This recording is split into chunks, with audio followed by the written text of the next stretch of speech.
Eu soube que tem um lago lá perto. A gente pode nadar sem roupa. Então, onde é que fica esse lugar mesmo? Não é muito longe, nos arredores da cidade. Eu só tenho duas regras aqui. Limpem suas sujeiras e não cheguem perto das lápides. Que lápides, né?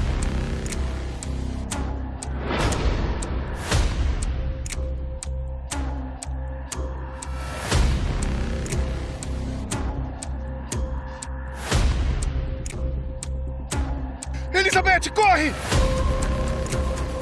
Não, eu não vou ficar numa merda de cabana mal assombrada só pra ver o que acontece comigo.